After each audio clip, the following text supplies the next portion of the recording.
Hong Kong, a former British territory, was given back to China in 1997. But why would Britain give up control of one of the world's largest financial centers? Hey historians, welcome back to the Why in History.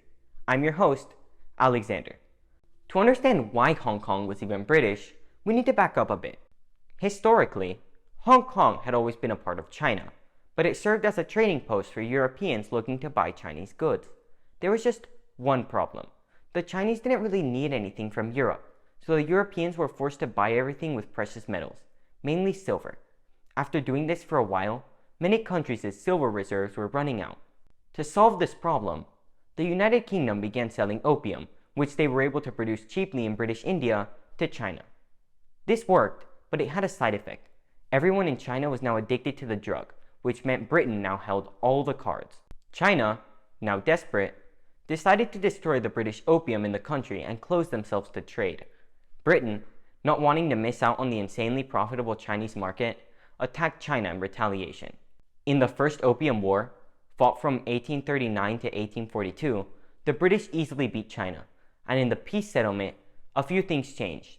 Most importantly, Hong Kong Island was permanently given to Britain.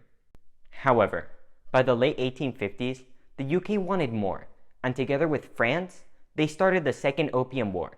With some American help, they forced China into submission by fighting their way into China's capital, Beijing. To end the conflict, China was forced to give the Kowloon Peninsula to the UK. The parts of present-day Hong Kong that China had given up were relatively insignificant.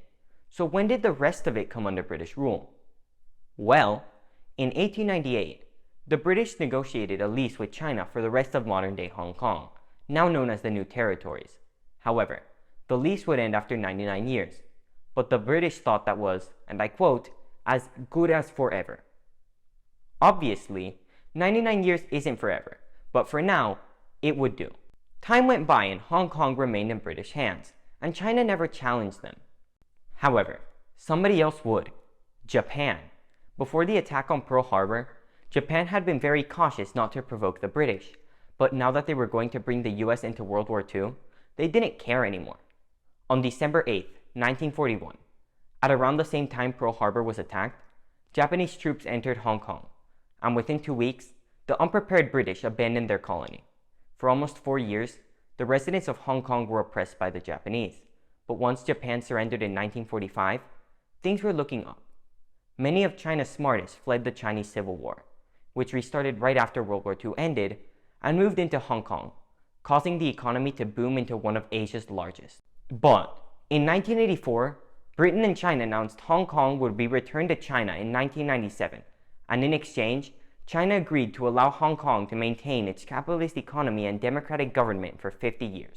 Even though the UK didn't have to give back the parts of Hong Kong captured during the Opium Wars, namely the Kowloon Peninsula and Hong Kong Island, they decided it would be right to return them. Many Hong Kongers, afraid of living under China, left the colony, but that wasn't enough to convince the UK to back down from the agreement. On July 1st, 1997, as the original 99-year lease ended, Hong Kong was peacefully returned to China. For a while, China honored its commitment and didn't attempt to take control of Hong Kong's government, but in 2019, pro-Chinese politicians took control of the legislature, and when protests followed, China brutally suppressed them. Before half of the 15 years had passed, China had broken the agreement. If you liked this video, make sure to hit the like button and subscribe to my channel. I'll see you in the next video.